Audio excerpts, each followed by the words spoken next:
Seja bem-vindo, guerreiro, você está na Central de Vendas Exclusiva. Central de Vendas Exclusiva. Um fabricante, 15 dias, as melhores oportunidades para você. E quem vai inaugurar esse programa com a gente é a Alfacense, que é uma empresa parceira do CT, a mais nova parceira do CT, e que tem no DNA dela sair na frente. É uma fabricante 100% nacional de um produto que previne a intrusão perimetral antes que ela ocorra, todo baseado em fibra ótica, muito inovador.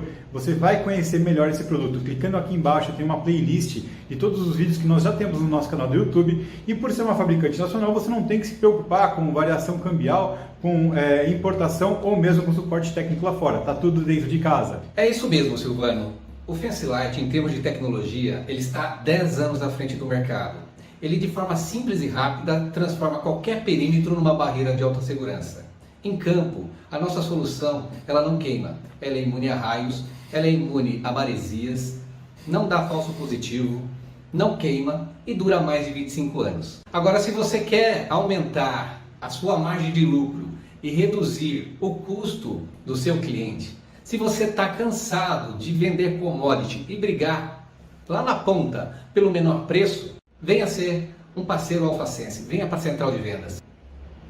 E vamos lá, olha que promoção bombástica a Alfacense vai trazer para você. A primeira coisa que você vai fazer é clicar no link que está na descrição e preencher um formulário rápido para se inscrever. A partir do momento que você se inscreveu, você já está concorrendo a esse fantástico Ultrabook, teclado à prova d'água, caneta que escreve na tela, é show de bola, tá certo? Muito bom. Se você trouxer um projeto novo para a Alfacense, ao invés dos tradicionais 3%, você vai levar 30% de desconto. E se isso não for suficiente, o melhor negócio até o dia 22 de julho vai levar R$5.000 em dinheiro. Isso que é parceiro, então não bobeia, aproveita a Central de Vendas exclusiva com a Alfacense, clica no link abaixo e participa.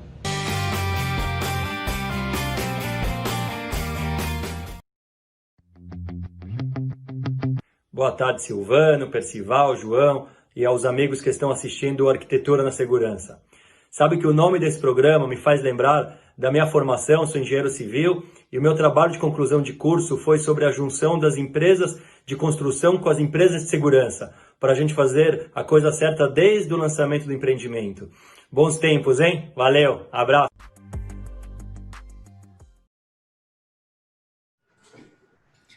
Muito boa tarde, guerreiros. Muito boa tarde a todos vocês que nos acompanham nesse momento. Estamos aqui mais uma vez ao vivo no canal CT Segurança no YouTube, aqui para bater um papo com você e trazer mais conhecimento, compartilhar mais conteúdo. O programa agora é o Arquitetura da Segurança, mas vamos lá, primeiras regrinhas de ouro. Se você ainda não é inscrito no nosso canal, aproveita agora e se inscreve e ativa também as notificações. E aproveita também para dar seu like, afinal de contas, Percival, João, Marcos, todo mundo arrumou, foi fazer a barba hoje, só para estar aqui com você hoje, né? Bonitão, que todo mundo feliz e bater esse papo. Então vamos lá, antes de mais nada, né? Falar um pouquinho aí, dar um oi para os nossos amigos. Boa noite, boa tarde, né? Ainda? Boa tarde, Percival, tudo bem com você? Boa tarde, Silvano. Boa tarde, Marcos, João. Queria agradecer a presença do Marcos. Acho que vai enriquecer muito aqui o nosso debate, contribuir para mais noções sobre o que a arquitetura pode ajudar em termos de segurança, tanto patrimonial quanto de incêndio. Show de bola. Muito boa tarde, meu querido João Jauichi, tudo bem? Boa tarde a todos, colegas do painel, assistência. Vamos para mais uma tarde aí de troca de informações. Fantástico. E muito boa tarde ao nosso programa que hoje está a fogo, né, Marcos? Seja bem-vindo aí, Marcos Kahn. Se for possível, eu gostaria que você se apresentasse aí para o pessoal, por favor. Primeiro, boa tarde para todo mundo. Super obrigado pelo convite, por novamente dar a oportunidade de a gente debater um assunto super importante, que é a segurança contra incêndio nas edificações como um todo. Particularmente, eu acho que ao longo da conversa de hoje, a gente vai verificar o quão importante é a arquitetura, né? A gente fala de segurança contra incêndio. Eu sou engenheiro eletricista, com pós em controles, com pós também em segurança do trabalho, um apaixonado por prevenção em incêndio, não por colocar fogo literalmente nos prédios, tá? Atuo com isso já há bastante tempo, há mais de 20 anos, particularmente tenho me dedicado à vertical da saúde, né? Mas a gente tem aí bastante prática também, principalmente nas edificações comerciais ditas AAA, né? Ou seja, edifícios de grande porte. Fantástico, muito legal. Bom, meu amigo Percival, meu amigo João, a palavra é de vocês aí para a gente começar esse bate-papo. Bom, eu queria primeiro salientar aqui a oportunidade do tema que a gente escolheu debater hoje, que é a segurança contra incêndio, que me fez rever uns velhos tempos da minha atuação profissional, a questão de uns 30 anos atrás, mais ou menos. Eu tinha uma construtora e uma das especialidades da construtora era a segurança contra incêndio. E a gente construía escadas externas como segunda rota de fuga, tá? E chegamos a fazer perto de umas 40 escadas aqui em São Paulo, algumas até em edifícios emblemáticos assim, da cidade, né? E espero que isso possa contribuir com o debate aí com o Marcos Kahn, que é um especialista, tá? E achei essa oportunidade muito bacana. Acho que vai ser muito útil aqui para todos que estão nos ouvindo. E bola. Quer colocar já alguma coisa, João?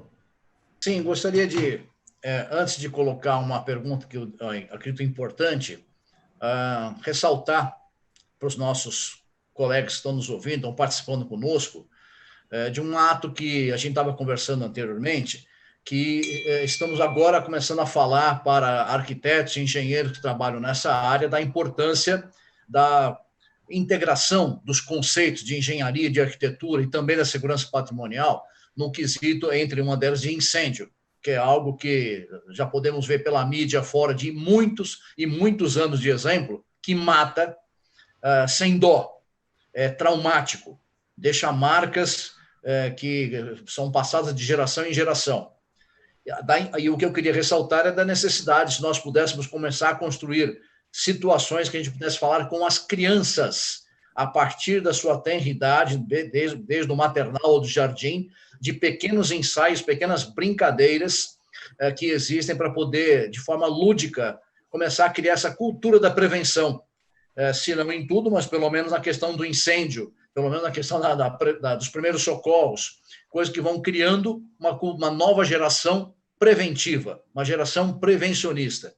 E isso, como o Marcos falava, existe em alguns filmes, alguns desenhos, não é, Marcos? Eu gostaria que você colocasse isso como membro e como membro atuante da NPFA, falar um pouquinho sobre a NPFA e esse tipo de recurso, esse tipo de educação que existe mundo afora.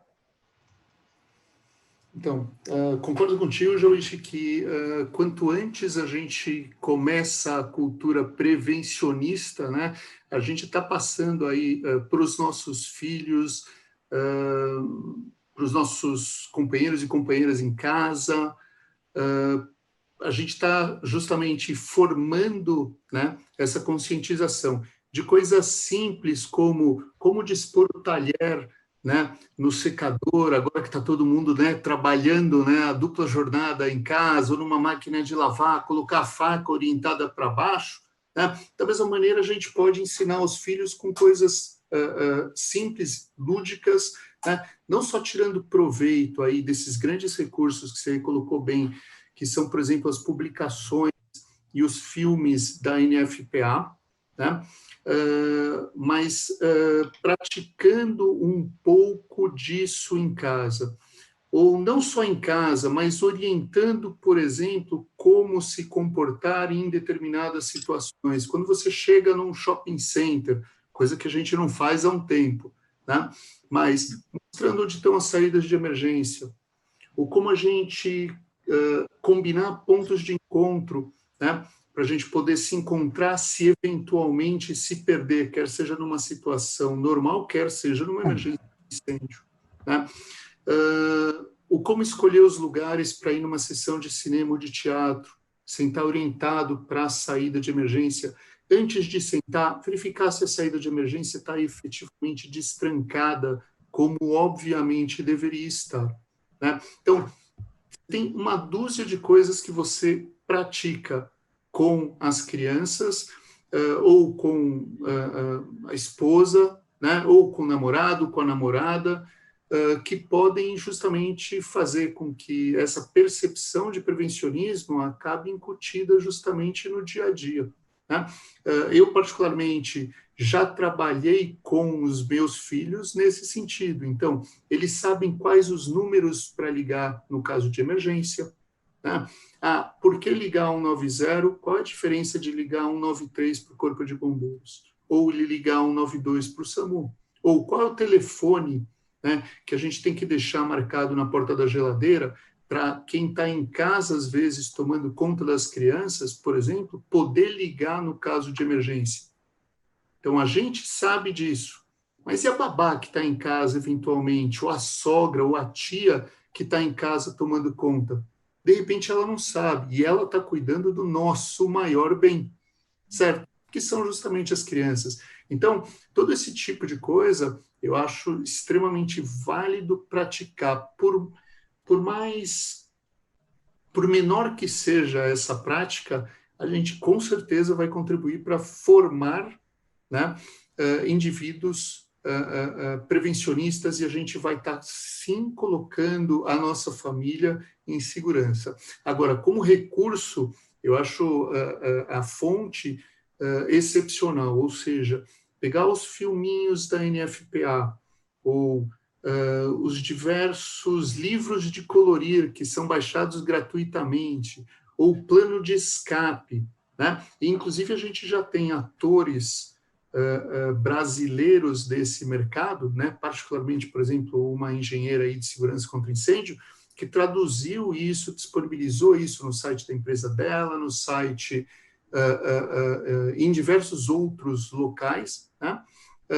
Para acesso, para que todo mundo tenha acesso, inclusive o Corpo de Bombeiros, no sentido de poder fazer disso uma cultura. Uhum. Só para os nossos ouvintes que não estão acostumados com essa nomenclatura, a NFPA é National Fire Protection Association, que é uma organização americana que trata de normas e estudos sobre prevenção e combate a incêndio. Tá? E esses filminhos são encontrados no site da NFPA para crianças. Mas, emendando no que você está falando, Marcos, essa cultura que pode ser criada nas crianças, depois é levada para pessoas, né, quando adultas. Elas carregam essa cultura da prevenção. E elas chegam nos escritórios, né? E aí nós transformamos essa cultura nas brigadas de incêndio, né? Na orientação, no caso, as pessoas que são nomeadas para orientação da população na hora de uma fuga, no abandono de um prédio, os treinamentos de abandono, tudo isso são coisas muito importantes que essa cultura da prevenção leva para a vida adulta das pessoas. Né? Com certeza. Eu tenho um caso interessante, óbvio, vou aí citar o filho, né? Que justamente, não só filho, mas aconteceu, inclusive, por exemplo, com colaboradores da KB Engenharia, que quando ouviram o alarme na faculdade, né, onde eles estão estudando, não esperaram o professor tomar a iniciativa de comandar o abandono dos alunos que estavam na classe. Eles levantaram, tomaram a frente e foram conduzindo os colegas para fora, independente da posição do professor, porque eles sabem a seriedade que é. Entendeu? Eu acho que é justamente isso. E o Jawish normalmente tem uma citação, né, que ensina as crianças a corrigir os adultos ou algo assim, certo? Ensina as crianças a não precisar castigar os adultos, é de Platão. Perfeita, mas que normalmente você sempre traz aí numa série de situações, né, Jawish? Então, é verdade. Nada mais que a verdade. Ou seja, se a gente consegue plantar essa sementinha, a gente vai ter muito fruto, né? Frutos positivos disso. Outro ponto muito interessante, já linkando com o que você está colocando, Percival, o pessoal pergunta por que nos Estados Unidos não se faz tanto drill em edifícios comerciais? né? Ou seja, é uma coisa que é instituída quando você tem normalmente uma edificação unicorporativa. Quando você tem uma edificação que é multicorporativa, diversas empresas ocupando uma mesma edificação, isso não é uma prática mandatória, né? Por que não é uma prática mandatória?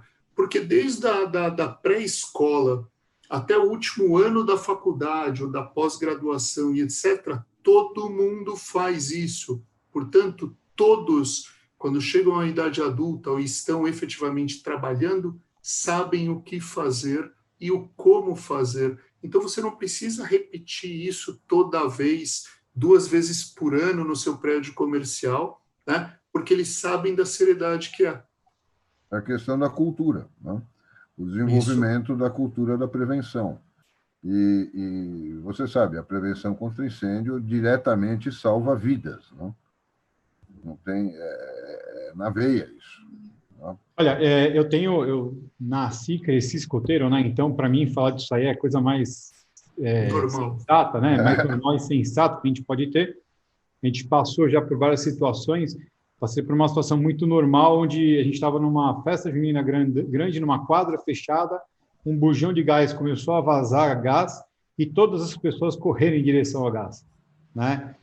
E automaticamente eu estava com um bebê pequeno, peguei ele e minha esposa, fomos para uma outra ponta, porque era o único lugar onde tinha um espaço com o céu aberto, onde tinha uma circulação de ar ali normal, né? Porque se fosse explodir lá do outro lado também, não ia pegar a gente ali, né? Então, mas isso são aquelas coisas normais que quando a gente tem alguns treinamentos básicos, a gente ganha. E para quem está assistindo que de repente acha muito estranho a gente estar falando disso, isso liga diretamente com o assunto. Por quê? Né? Vamos educar os arquitetos e engenheiros para não ter que penalizar os moradores numa obra terrível de ter que corrigir aquilo que foi errado. É verdade. Né? O novo Platão. Né? Não é verdade? Então, a ideia aqui é justamente essa. A gente discutir os conceitos de arquitetura, hoje dentro da parte de incêndio, justamente para a gente não ter que ficar refazendo um monte de coisa, não ter que, ou então encontrar soluções criativas, né, que deem uma segurança de fato ali, quando a gente encontrar uma situação que é complicada, né? E eu acho, assim, já colocando a minha primeira dúvida pessoal muito importante aqui, cara, como eu me deparei com isso a vida inteira?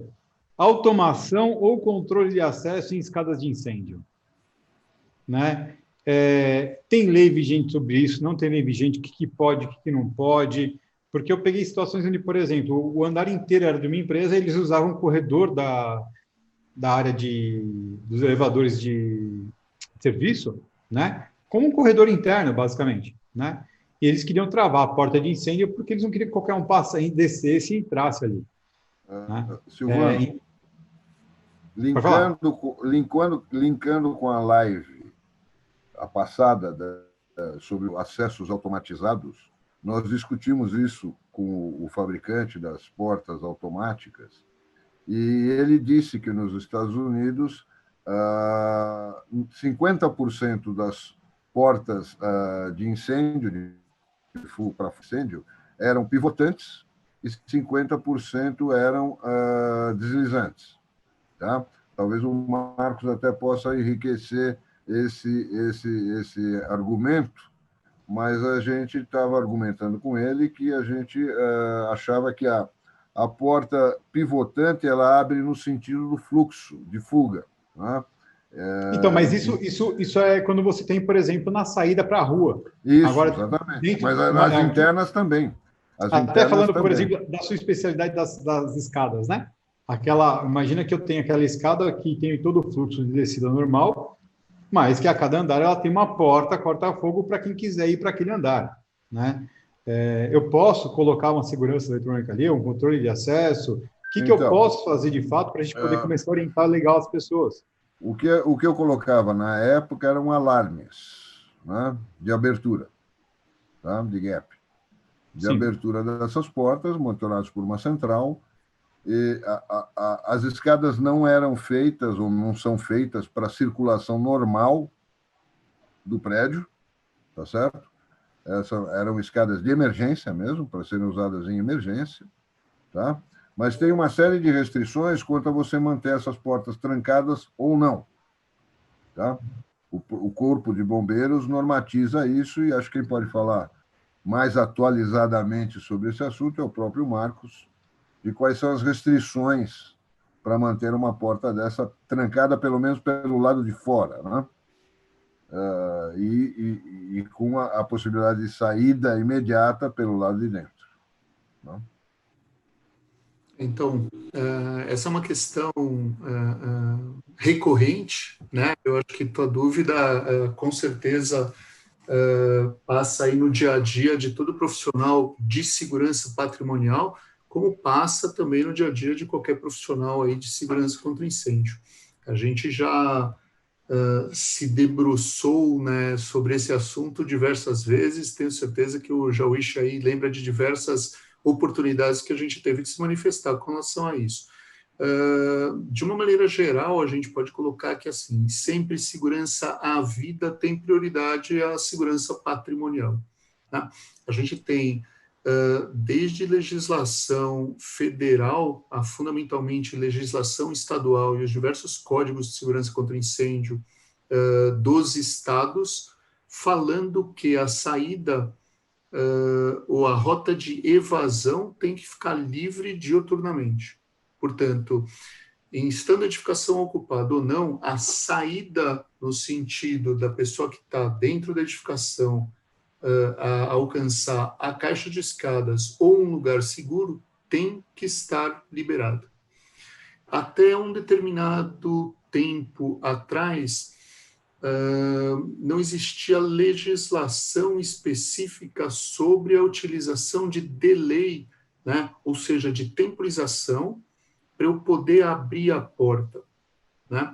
Hoje, a nova edição da ABNT-NBR 11785, inclusive, estabelece qual é o tempo máximo que a porta pode permanecer fechada antes que uma barra antipânico seja acionada, né, para efetivamente você ter a liberação, que é, por exemplo, no Brasil, 15 segundos. Fora daqui, a NFPA regulamenta isso em até 30 segundos. Ou seja, hoje, se eu bater na barra antipânico, essa porta pode ficar fechada no máximo 15 segundos. Depois de 15 segundos, eu obrigatoriamente tenho que ter a liberação aí da caixa de escadas, da entrada na caixa de escadas.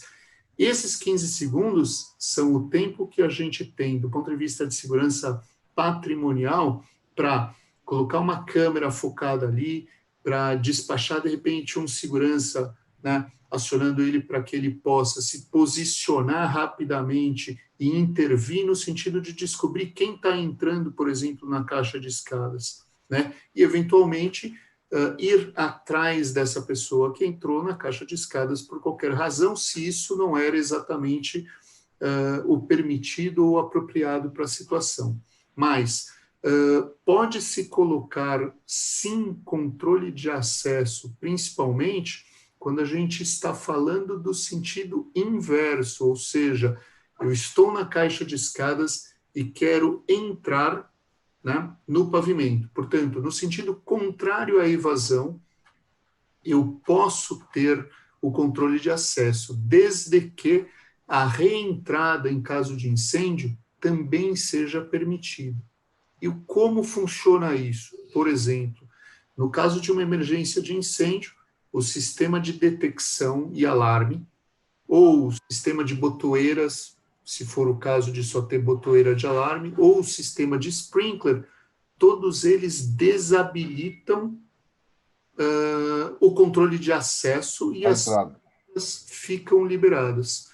Tanto no sentido de evasão, que elas são sempre liberadas, com delay ou sem delay, com temporização, sem temporização, e justamente no sentido inverso, ou seja, se eu estiver na escada e por alguma razão precisar reentrar no corpo do edifício, tá?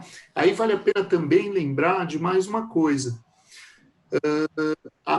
Quando eu tenho a barra antipânico na porta para poder entrar na caixa de escadas, a barra antipânico é o único elemento, né, para destravar a porta no sentido de evasão. Eu não posso ter um botãozinho e mais a barra, uma leitora de proximidade e mais a barra. Eu preciso bater na barra e isso ser o suficiente para destravar a porta. Acho que isso é um panorama geral. Tem vários detalhes a mais, detalhes que você vai pegar tanto na legislação estadual, do Estado, efetivamente, aí do teu projeto, da tua obra, né? Quanto algumas nuances em termos de acessibilidade e algumas nuances com relação ao tempo e à metodologia de como essa barra antipânico tem que funcionar, que estão dispostos em norma técnica. Uma outra... Pois não, João. Desculpa, Percival. Não, pois não. Então, desculpa mais uma vez. Marcos, uma pergunta que eu tenho feito recorrente quando aparece algum convidado que fala sobre essa questão de incêndio. Na sua opinião, o evento da Boate Kiss realmente movimentou as autoridades para alguma mudança, melhora e nova divulgação de situações de prevenção? Ou foi um fogo no momento ali, uma paixão naquele momento e depois voltou ao status quo anterior? Então, difícil, né, falar sobre isso, mas infelizmente nesse mercado, né, ou especificamente na segurança contra incêndio, a gente só tem grandes movimentações quando acontecem os grandes desastres. Começando com Joelma, Andraus, e a Kiss não é exceção, né? Como o próprio incêndio do Hospital Badim também não será exceção, né? Mas o que a gente vê fora do Brasil é exatamente a mesma coisa, ou seja, os incêndios nos grandes clubes, né, dos Estados Unidos, ou o próprio atentado, né, de 11 de setembro, tudo isso movimenta. Então, especificamente, com relação ao incêndio da Kiss, a gente teve uma mudança mais forte na segurança contra incêndio do Rio Grande do Sul como um todo, e a gente teve a Lei Kiss, que foi sancionada pelo Temer, né, com, sei lá, 65% de vetos, né?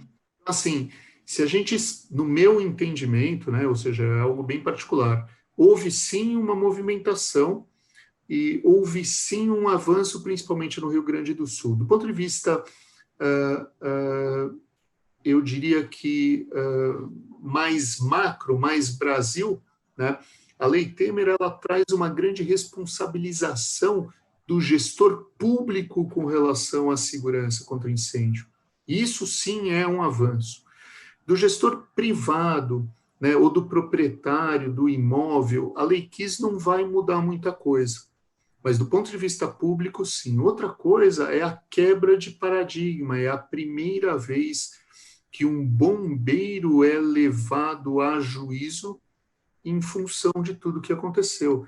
É a primeira vez que se tem uma movimentação nos corpos de bombeiro, né, que efetivamente me pareceu mais real, independente de ter caça-bruxa, de ter exagero em uma outra questão, com todo respeito, são posições pessoais, né, mas que sim, a gente sim teve um avanço com relação a isso, por menor que tenha sido.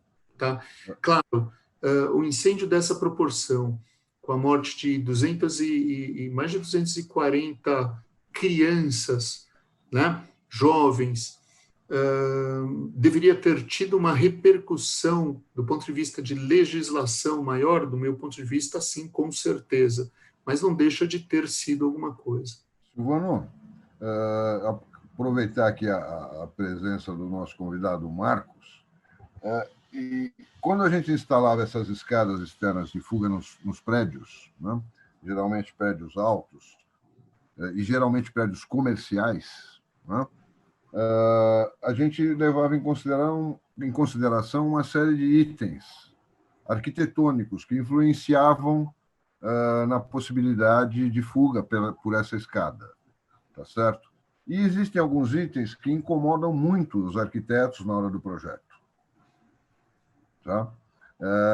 Normalmente se encara até como perda de espaço, tá certo?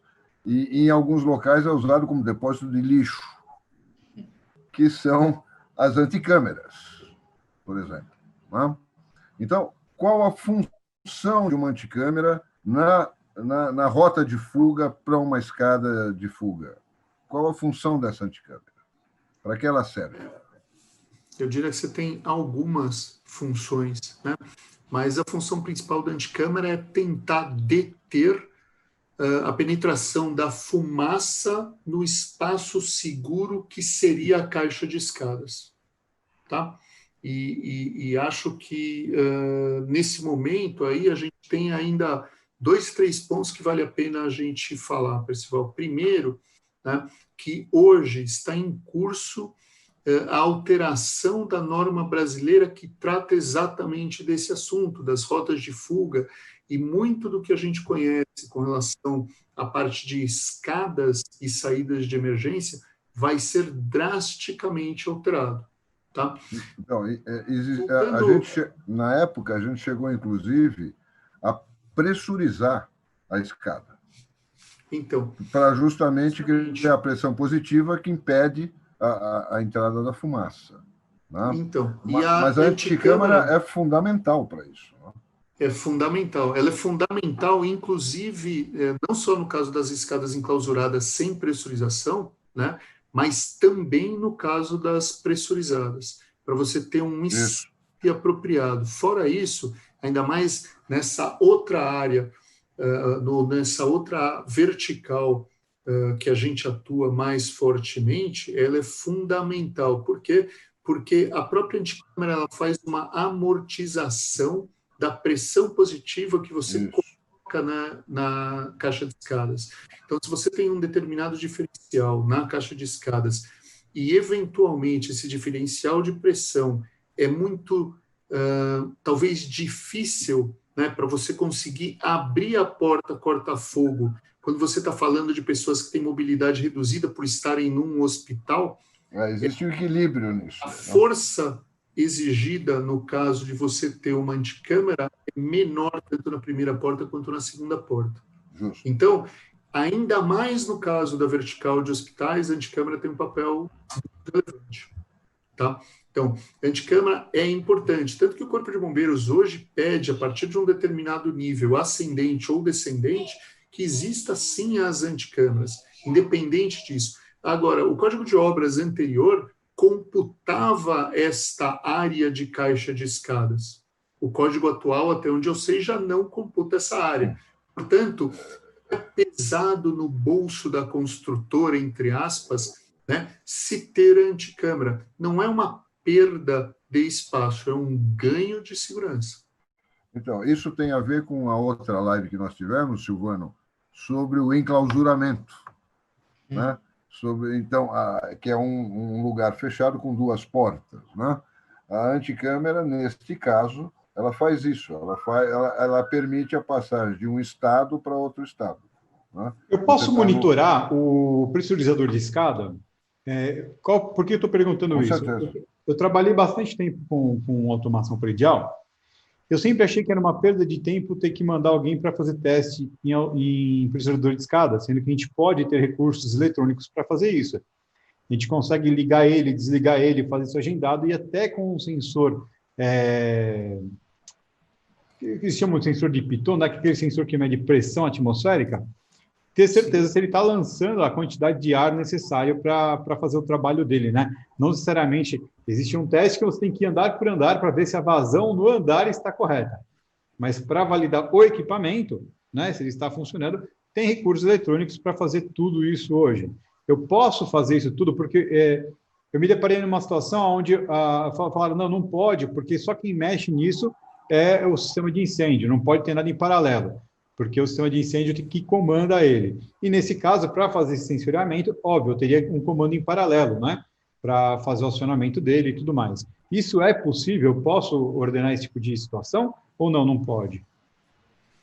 Meu entendimento é que meu entendimento e a prática que a gente faz é sim, você pode e deve fazer um monitoramento. Agora, da mesma maneira como a gente já disse que existe prioridade, ou seja, eu tenho a prioridade de um sistema sobre outro sistema. Vamos levar em consideração hoje o mundo, né, que a gente está vivendo. Gente, eu não quero mandar alguém para ir lá ver, passar, circular no prédio, ter contato com uma dúzia de pessoas para fazer teste toda semana ou todo mês, certo? Portanto, se eu conseguir fazer isso remotamente, através dos recursos de automação, certo? Tanto melhor. Cada dia mais, hoje, os testes e medição de performance dos sistemas de segurança contra incêndio serão remotos, tá? E a gente tem a possibilidade de fazer isso com os recursos da automação predial e com os recursos dos sistemas de detecção e alarme de incêndio, que sim tem outra segurança, que sim tem outra confiabilidade e que sim devem se sobrepor à pressurização do ponto de vista da automação, né? Então, assim, independente dos testes que você queira fazer, eu vou mandar. Primeiro eu vou verificar se o quadro está em ordem pelo sistema de detecção. Vou comandar o ligamento pelo sistema de detecção. Vou, eventualmente, comandar o desligamento num único caso, que é o caso de eu ter certeza que existe fumaça entrando pelo sistema de pressurização de escadas. O resto, o desligamento é manual. Agora, isso dito, isso colocado em funcionamento, nada impede de eu pegar as variáveis do sistema de pressurização de escadas e colocá-lo no meu sistema de automação predial e poder realizar testes específicos para isso. Por exemplo, verificar se eu tenho tensão ou não nos quadros, verificar se eu dou o comando e efetivamente o ventilador destinado à partida e à pressurização está entrando ou se está entrando reserva. Verificar se eu estou atingindo a pressurização, ou seja, por um sensor diferencial de pressão, verificar se eu tenho nível de pressão adequado para isso, né? Na hora de fazer o desligamento desse sistema, eu posso fazer o desligamento manual, tá? Eu posso pedir, por exemplo, para alguém fazer isso. Marcos. Só, pessoal que Percival. Só um minuto. Isso responde um pouco da tua pergunta, então? Responde bastante. Inclusive, o Reinaldo Lozano está fazendo umas perguntas. Ele falou a respeito de usar IoT para isso, né? Eu já tive a possibilidade de fazer isso usando recursos que estavam abundantes em controle de acesso. Poderia colocar alguma coisa da IoT, ou seja, vários dispositivos eletrônicos que já estavam no empreendimento, que eu usar lá os inputs, outputs, para fazer esse sensoriamento. Então, desde que eu tenha uma cadeia de prioridade, que caso venha do sistema de incêndio comando, ele é a prioridade, não tem problema, então. Perfeito. Ou seja, a questão é o comando. As funções principais de comando e de supervisão são do sistema de detecção e alarme de incêndio.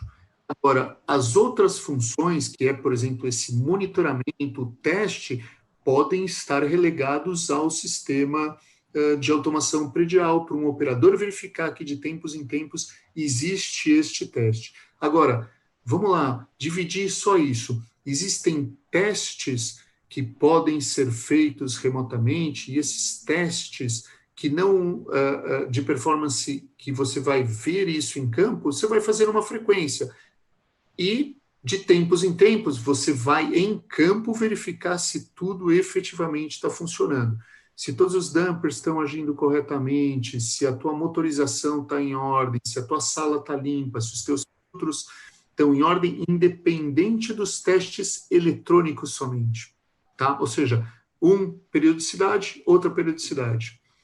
Fala, Percival, desculpa ter te interrompido. Não, imagina. É que eu queria te perguntar o seguinte: quando a gente instalava essas escadas externas de fuga nos prédios existentes, a gente tomava uma série de cuidados de análise da arquitetura do prédio, tá certo?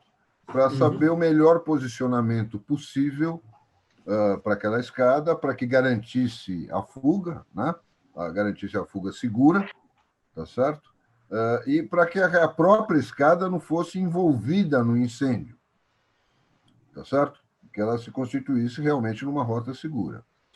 Isso a gente analisava uma série de características do prédio para ver se atendia ou não, e em alguns casos até a gente propunha reformas, né? Você tem alguma característica arquitetônica que um prédio possa ter para prevenção do incêndio? Ou seja, a gente sabe que o incêndio, um dos problemas do incêndio é a velocidade de propagação, né? Que tem a ver com os materiais, mas tem a ver também com a forma do prédio, né? Perfeito. Você tem alguma característica que você destaque que contribua para a prevenção contra o incêndio? Então, arquitetonicamente falando. Efetivamente, a arquitetura e a própria volumetria, a disposição da edificação no terreno, o entorno, todos são fatores da segurança contra incêndio, ou seja, todos fazem com que você tenha mais ou menos risco, todos fazem com que você tenha uma maior ou menor velocidade de propagação, bem como fazem se você, bem como determinam se você vai ter maior ou menor chance de resgatar pessoas e de combater efetivamente o incêndio. Começando com a alocação da edificação no terreno, ou seja, se você tem, por exemplo, uma edificação que está próxima ao arruamento, você faz com que as viaturas possam ter acesso direto. Então, por exemplo, uma autoescada, uma autoplataforma, né, a lança dessa viatura vai ter acesso a um ponto mais alto da edificação. Se você faz uma edificação, como é comum hoje, por exemplo, principalmente para prédios comerciais com shopping centers, ou para a própria edificação hospitalar, onde você tem um embasamento maior e uma torre menor, né? O fato de você ter um embasamento maior, você não consegue fazer com que a viatura consiga ter a lança atingindo qualquer pavimento da edificação e compromete, sim, a tua segurança. Portanto, vamos começar a falar do design da edificação, não só da volumetria em si, como um dos grandes fatores aí da segurança contra incêndio. Claro que um ponto importante, está se falando, a lança que você fala é a escada Magirus, né? A escada Magirus ou a lança de uma autoplataforma. Todo mundo conhece a escada Magirus também, né? Então, vamos dizer, a possibilidade... é a marca. Mas se tomou o equipamento pela marca na época, porque só existia esse, né? Aliás, não só na época, hoje também. Hoje também, né? Veja, você tocou um ponto importante. Ou seja, se temos uma torre, nós temos que tentar possibilitar no desenho, se temos essa possibilidade, se estamos projetando, né? A coisa ainda não está construída, nós devemos considerar a aproximação do carro de bombeiros o mais próximo possível dessa torre. Essas são as primeiras medidas de segurança que têm que ser levadas. Acesso à viatura à edificação. A lança alcança uma eficiência maior, andares mais altos, né? E por isso ela é mais eficiente. Então, isso é um ponto importante no desenho do empreendimento, né? No desenho do edifício, né? Sim, Pois não. Ligado justamente ao que você está colocando. Ou seja, se eu afasto a edificação do arruamento, mesmo assim dando acesso à viatura, a laje que cobre o meu subsolo está dimensionada para atender uma viatura? Então, assim, um carro, bomba com escada, né? Ou autoescada, ou uma autoplataforma, pode chegar a pesar 45 toneladas. Né? Ou seja, a minha laje está dimensionada para aguentar um caminhão de 45 toneladas ou eu vou ter mais um problema que solução se a viatura chegar lá? Não, mas você pode ter um trecho sem subsolo, né? Apoiado diretamente no solo. Tá certo? Perfeito. Ou você pode ter um trecho que é uma via de acesso específico, que foi dimensionada para isso. Exatamente. Você pode aproveitar este trecho para fazer, por exemplo, a doca da sua edificação. Então, você faz o caminho da doca, que vão entrar e sair caminhões de carga, caminhões maiores, dimensionado para uma viatura de combate. Com essa capacidade. O que em termos de custo de obra, no momento que você está projetando o empreendimento, é irrisório. É pouca coisa. É muito depois, se você quiser reforçar essa laje. Mas, com certeza. Mas é irrisório no caso de você estar projetando um empreendimento. Sim. Tá? Você tem outras características que não só os materiais de acabamento e revestimento, que você tem uma instrução técnica específica sobre isso, né? Você tem as características de dividir, ou seja, compartimentar áreas, quer sejam horizontais e verticais, né? No sentido de definir tamanhos específicos dessas áreas com relação à segurança contra incêndio. E a própria volumetria em si. Por exemplo, o fator de forma aí. E se essa forma ela é mais triangular, ela é mais quadrada, ela é maior ou menor, você acaba fazendo fornos, né? Ou fornos Sim. dentro do seu pavimento. Então, por exemplo, quando você escolhe uma forma triangular, né, você tem um potencial calorífico muito maior se você tem o incêndio na ponta desse triângulo do que na base desse triângulo. Então, a forma triangular realmente não é uma forma muito inteligente do ponto de vista de segurança contra incêndio, né? Tudo isso são características da edificação que determinam justamente se você vai ter tanto o risco como uma performance diferente no sentido de reagir ao fogo. Em termos de fachada, Marcos, então, também é um ponto muito importante. Muito importante. A gente tem visto e revisto grandes incêndios aí fundamentalmente por material em fachada. Não só material, né, mas falta de compartimentação e selagem nos vãos entre superestrutura e eventuais fachadas de pele de vidro, né? Como a gente está falando aqui no início do bate-papo, na falta de um parapeito ou de uma verga, no sentido de impedir com que o fogo de um determinado pavimento acabe subindo e lambendo o pavimento de cima, né? Então, todas são características determinantes. Isso, se a gente está falando de uma edificação nova, a gente tem uma dúzia de soluções projetuais para fazer isso de maneira, digamos, econômica. E todas elas, né, contemplando soluções maravilhosas do ponto de vista de arquitetura e desenho em si, design da edificação. Agora, se a gente está falando de edificações existentes, existem sim também uma dúzia de recursos que a gente pode se valer para melhorar a segurança contra incêndio. Você estava falando de colocar uma determinada estrutura para fazer aí, às vezes deste parapeito, às vezes dessa verga. Você tem hoje, por exemplo, recursos como simplesmente trocar uma determinada lâmina de vidro, né, por uma lâmina de vidro para chamas, ou corta-fogo. Então, tem uma dúzia de possibilidades. A gente tem que se atentar principalmente com materiais de fachada que não tenham resistência a fogo, né? E que a reação desse material acaba comprometendo também a própria segurança de quem está dentro. Se a gente lembrar aí de Grenfell Tower, de incêndios recentes em Dubai, de uma dúzia de outras ocorrências do gênero, né? Outro ponto que eu acho interessante, assim, a gente tem, com o avanço da tecnologia, tendo também grandes modificações na resistência do concreto armado.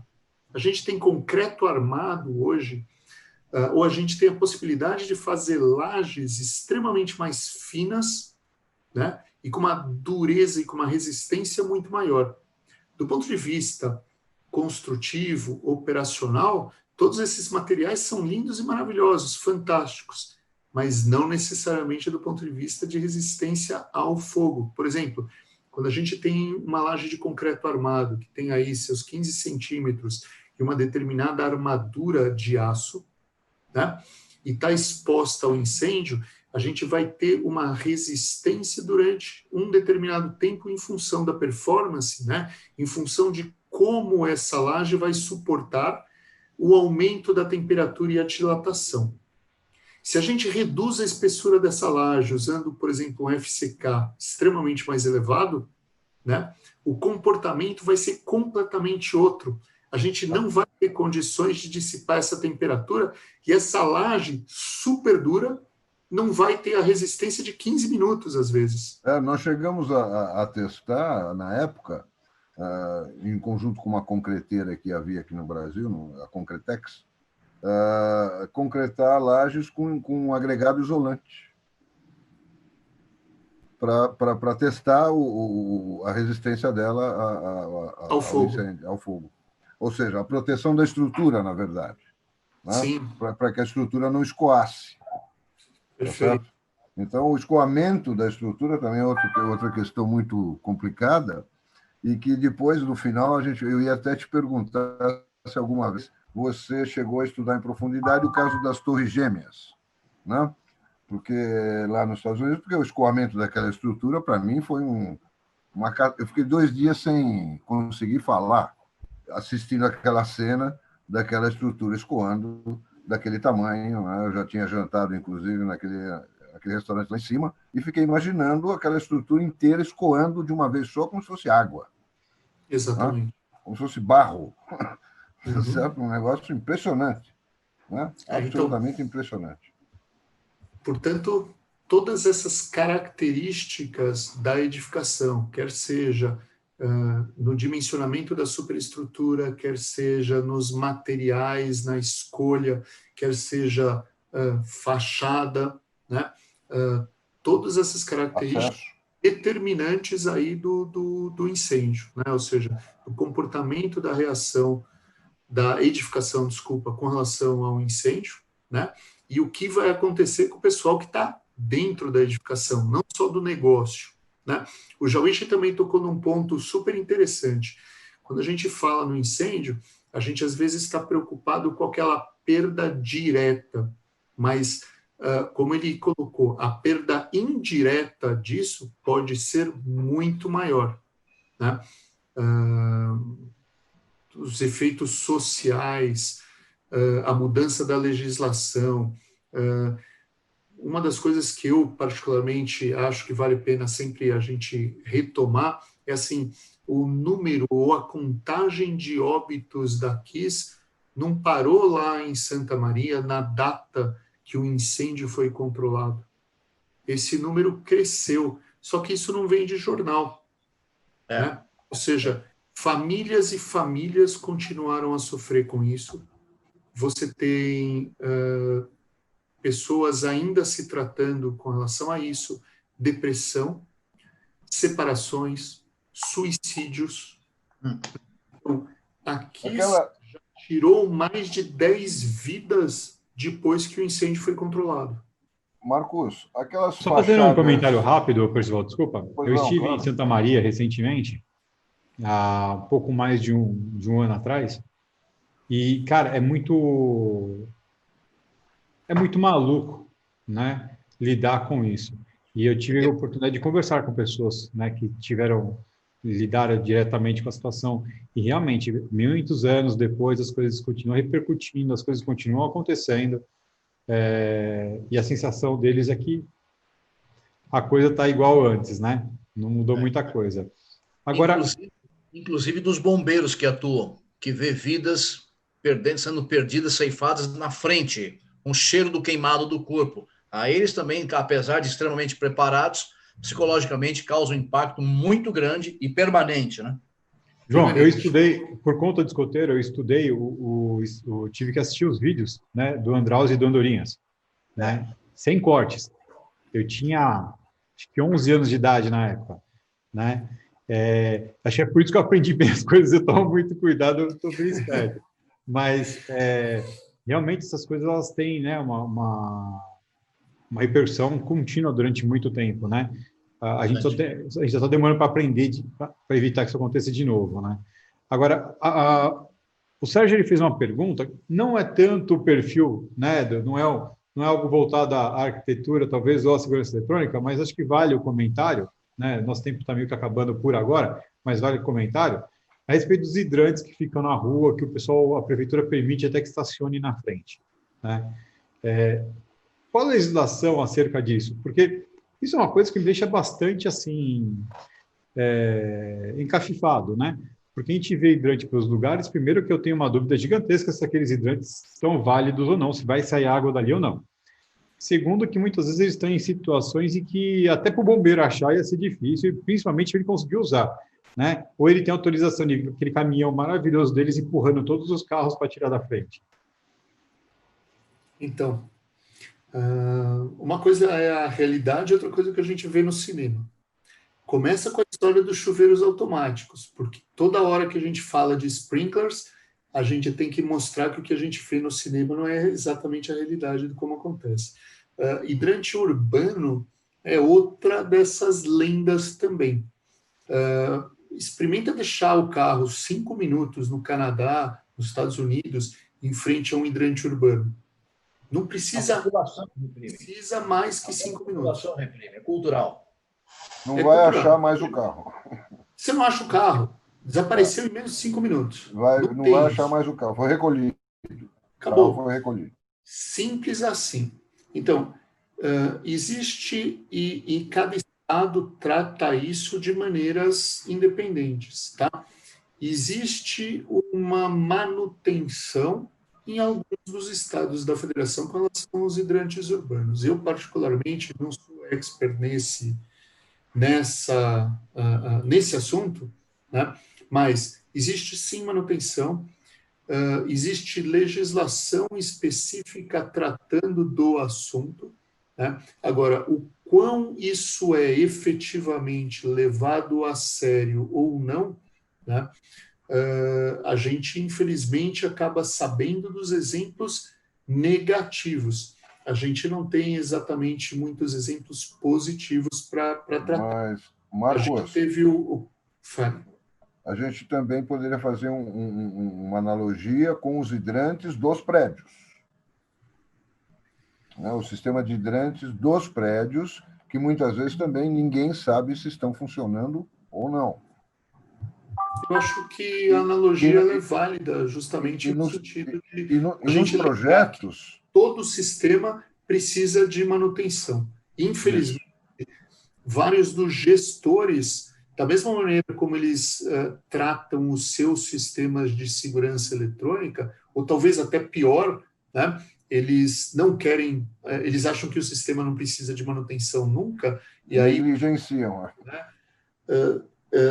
Se deteriorar, eu acho que no caso da manutenção dos sistemas de combate, de detecção e de combate a incêndio, a situação é ainda pior, a não ser que o pessoal entenda, né, que assim, bom, de 3 em 3 anos eu tenho que renovar o AVCB, agora eu preciso começar a colocar em ordem. E mesmo assim, a manutenção é fundamentalmente no que diz respeito ao que o inglês vê, ou seja, o que o vistoriante do Corpo de Bombeiros vai conseguir perceber com relação ao sistema. E vale aí a pena lembrar que o vistoriante do bombeiro vai pedir, de repente, para fazer um teste na bomba, no sistema, mas ele não vai medir performance, ele vai ver funcionamento. Funcionamento é uma coisa, performance é outra. Saber se, por exemplo, liguei a pressurização. O motor da pressurização funcionou. Está atingindo o nível de pressurização especificado em projeto? Não sei. O bombeiro não vê isso, né? Da mesma forma, o hidrante. O bombeiro não vai medir lá com o tubo de pitot, saber se o jato d'água está tendo pressão e vazão necessária. Funcionou a mangueira? Beleza. Próximo prédio. Então, eu acho que o paralelo aí é interessante. Infelizmente, você falou, não tenho realmente...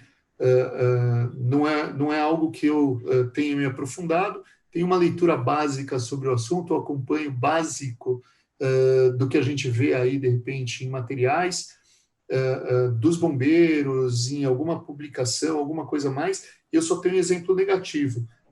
Museu Nacional, o próprio edifício aqui no centro da cidade, que acabou colapsando, a gente acabou tendo que ter a utilização de vários carros pipa e eventualmente pegar água de outras edificações e não necessariamente ter a rede de hidrantes urbanos sendo utilizada, não é algo que você localize facilmente, embora isso esteja planificado, não é sempre que o bombeiro vai ter acesso fácil, livre, desimpedido, como sim deveria, tá? Então, assim, a gente vê cena de filme de bombeiro quebrando vidro, de bombeiro removendo o carro. Aqui em São Paulo, por exemplo, eu não tenho grandes exemplos para te acrescentar com relação a isso.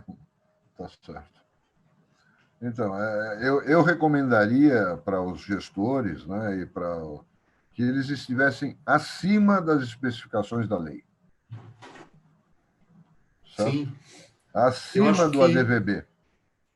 Então, o próprio gestor municipal tem, sim, responsabilidade sobre isso, mas eu acho que, assim, se em cada edificação você tiver seu sistema funcionando, se em cada edificação você tiver no teu planejamento de emergência a localização do hidrante urbano mais próximo, você já está contribuindo alguma coisa. Você já está contribuindo também em ter a manutenção adequada do teu sistema de prevenção e combate, tá? E é questão de tempo para acontecer um incêndio.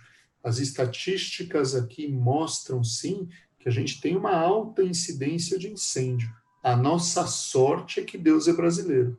A gente tem um número de vidas perdidas por isso grande.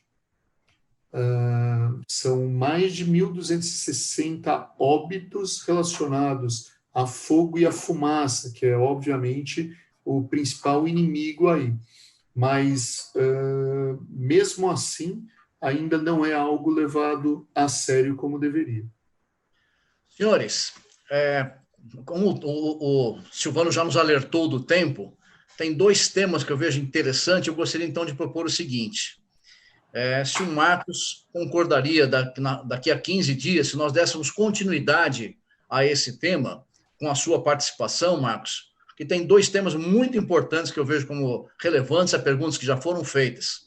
Eu gostaria de testemunhar para, claro, esse próximo evento, que é um casamento, Percival, que eu assisti com o Marcos Kahn, da engenharia com a arquitetura. Lembra, Marcos, na época da Roberta? Eu vi um casamento, um desenvolvimento da empresa do Marcos com essa arquiteta, que era colaboradora dele. Foi impressionante. Foi uma aula que eu convivi, foi prazerosa. E o outro assunto que também fica para a próxima aula, que o Marcos também está participando de um projeto, desenvolvendo um software para justamente fazer a medição, o acompanhamento dessas questões preventivas de toda a área que envolve incêndio. Então, é importante também citar que vai ter essa disponibilidade, está sendo trabalhado aí a 4 mãos, né, inicialmente, Marcos. É uma coisa bem interessante que vai estar disponível no mercado, não sei se já está um piloto em execução, mas como o Silvano já nos sinalizou, já nos mandou uma bronca aqui pelo WhatsApp, nosso tempo já urgiu, né, Silvano? Ainda bem que ele não tem o meu WhatsApp. Maravilha, gente, acho super legal. Se deixar, a gente vai embora, né? A gente vai embora, não tem como. Porque são temas que realmente... o tema é muito legal. E a gente vem no momento de começar a se preocupar cada vez mais, a população relutante, a gente tem sempre aquelas questões de investimento versus aquilo que é público e o que é privado, mas as pessoas estão começando hoje, cada dia mais, dar atenção nisso, né? A gente vem fazendo uma série de eventos aqui no canal do CT no YouTube, e o que é consciente que cada vez mais as pessoas se preocupam com uma visão 360 graus com relação à segurança, né? Desde se a criancinha vai atender o telefone ou não, se ela sabe qual o protocolo de incêndio ou não, até quais são os protocolos eletrônicos que a gente pode adotar e quais são as tecnologias que a gente pode adotar para a prevenção de incêndio ou mesmo para todos os outros perfis da nossa vida do dia a dia, né? E o desenho do prédio, senhor. Oi? E o desenho do prédio. E o desenho do prédio, porque é fundamental, é aquela história, aquilo que a gente não desenha correto, a gente aplica torto e a aplicação vai ser aquela complicação toda, né? E a gente está aqui justamente tentando fazer um trabalho, né, para chamar atenção para isso. para quando a incorporadora for pensar no seu projeto, já pensar nisso como um todo, mas também para que o integrador, quando ele chegue lá e se depare com uma situação de PTO, ele fale assim, pô, existe um motivo, calma, existe um motivo para isso aqui, vamos entender. Pô, eu vou falar testemunhal, né? Quantas vezes eu tive vontade de catar vaso e jogar vaso longe? Mas hoje eu entendo que existia um motivo muito importante para aquele vaso estar naquela situação, né? Que fazia uso, inclusive, de rota de fuga, de preocupação com rota de fuga, né? Então, isso é muito importante, esse programa está aqui para isso. Então, a gente pode contar com você também, dia 27, então, Marcos? Tudo bem? Maravilha, eu vou dar uma olhada na agenda, confirmo para vocês, mas assim, se não for no dia 27 em si, na outra segunda-feira que a gente tiver disponibilidade aí, vai ser um grande prazer trocar ideia com vocês, trocar experiências, aprender, discutir sobre o assunto. Tchau, obrigado. Marcos, a gente agradece demais. De falar do aplicativo que o Jauichi já colocou, é um trabalho muito legal que está sendo desenvolvido para ajudar justamente aí o gestor a cuidar dos equipamentos de segurança contra incêndio, a se adequar às normas, a responder ativamente às solicitações dos corpos de bombeiro com relação à manutenção dos sistemas de segurança contra incêndio. Show de bola. É com um parceiro nosso, aí é o Fernando Só, Performance Lab. Show de bola. Que vai começar a carreira internacional, tá sabendo, né? Ele vai se chamar Ferdinand Aloni. Muito bom. Marcos, por favor, suas considerações finais. Gostei muito do bate-papo. Eu acho que, como todos já colocaram, é um tema extremamente importante, muito, muito amplo. A gente não vai conseguir falar de tudo numa hora, mas a gente começa a ter pinceladas para despertar aí o público, né, com relação à importância sobre isso. Gostei muito, agradeço demais o convite. Eu acho que deve ter sido pelo menos razoável, já que a gente foi convidado de novo. Então, vamos procurar aproveitar a próxima oportunidade para falar mais sobre segurança contra incêndio e identificações e linkar isso tanto à arquitetura quanto aos sistemas eletrônicos, que contribuem muito para que a gente consiga ter segurança, atingir aí segurança, minimizar risco. De bola. Percival? Bom, eu queria agradecer a presença do Marcos, acho que enriqueceu bastante o tema aí, sem dúvida nenhuma. Vamos aguardar a próxima. Eu sou o arquiteto aqui da situação e fico puxando a brasa para a sardinha da arquitetura, tá certo? E dos nossos arquitetos que estão nos ouvindo, para dar-lhes orientações, pelo menos gerais. Aqui, obviamente, cada projeto tem que ser detalhado, específico.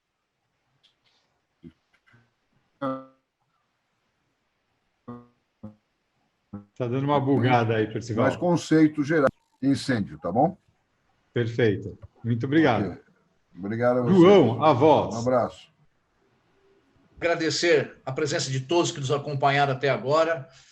Marcos, obrigado pela sua presença, realmente enriqueceu. E Percival, aproveitando justamente essa situação que eu gostaria de provocar no próximo encontro, essa perfeita convivência entre a ciência da engenharia e a ciência da arquitetura, com as duas ciências com as quais eu tenho aprendido bastante ao longo desse tempo. É bem interessante realmente a integração, essa conjuminação de todos esses preceitos e conceitos. Obrigado a todos, foi realmente enriquecedor, o assunto é vasto, tem muita coisa para falar, é estimulante falar sobre a proteção da vida e, se Deus quiser, seguimos aí num próximo encontro. É isso aí. Muito bom. A gente fica muito feliz aqui, o CT fica muito feliz em poder proporcionar esse espaço, proporcionar esse aprendizado. A gente aprende a cada dia um monte de coisa diferente. Muito obrigado, Marcos, pela sua presença. Gratidão, como sempre, meu querido Percival, meu querido João, né? E a você que acompanha a gente até agora, fica de olho agora às 19h30, nós temos Segurança em Pauta, falando sobre as associações de bairro e segurança pública. E a gente também amanhã, estamos às 8 horas da manhã com Café com Segurança. Amanhã, com uma figuraça do nosso mercado, nosso querido Peter Graber, falando a respeito da história do mercado de alarme aqui no nosso país. Meu amigo, muito obrigado a todos vocês. A gente se vê daqui a pouco. Tchau, tchau. Antes de terminar, contar mais uma curiosidade. A Haganah tem uma frase que fala: faça tudo ao contrário que vai dar certo. E ela se refere àquelas pessoas que fazem recomendações ou fazem implementações sem conhecer segurança. Então esse programa é muito bom para também não cometer esse erro. Obrigado e parabéns a todos vocês. Boa tarde aos amigos. Seja bem-vindo, guerreiro. Você está na Central de Vendas Exclusiva. Central de Vendas Exclusiva. Um fabricante, 15 dias, as melhores oportunidades para você. E quem vai inaugurar esse programa com a gente é a Alfacense, que é uma empresa parceira do CT, a mais nova parceira do CT, e que tem no DNA dela sair na frente. É uma fabricante 100% nacional de um produto que previne a intrusão perimetral antes que ela ocorra, todo baseado em fibra ótica, muito inovador. Você vai conhecer melhor esse produto. Clicando aqui embaixo tem uma playlist de todos os vídeos que nós já temos no nosso canal do YouTube. E por ser uma fabricante nacional, você não tem que se preocupar com variação cambial, com importação ou mesmo com suporte técnico lá fora. Tá tudo dentro de casa. É isso mesmo, Silvano. O Fancilight, em termos de tecnologia, ele está 10 anos à frente do mercado. Ele, de forma simples e rápida, transforma qualquer perímetro numa barreira de alta segurança. Em campo, a nossa solução, ela não queima, ela é imune a raios, ela é imune a maresias, não dá falso positivo, não queima e dura mais de 25 anos. Agora, se você quer aumentar a sua margem de lucro e reduzir o custo do seu cliente, se você está cansado de vender commodity e brigar lá na ponta pelo menor preço, venha ser um parceiro Alfacense, venha para a Central de Vendas. E vamos lá, olha que promoção bombástica a Alfacense vai trazer para você. A primeira coisa que você vai fazer é clicar no link que está na descrição e preencher um formulário rápido para se inscrever. A partir do momento que você se inscreveu, você já está concorrendo a esse fantástico Ultrabook, teclado à prova d'água, caneta que escreve na tela, é show de bola, tá certo? Muito bom. Se você trouxer um projeto novo para a Alfacense, ao invés dos tradicionais 3%, você vai levar 30% de desconto. E se isso não for suficiente, o melhor negócio até o dia 22 de julho vai levar R$5.000 em dinheiro. Isso que é parceiro, então não bobeia, aproveita a Central de Vendas Exclusiva com a Alfacense, clica no link abaixo e participa.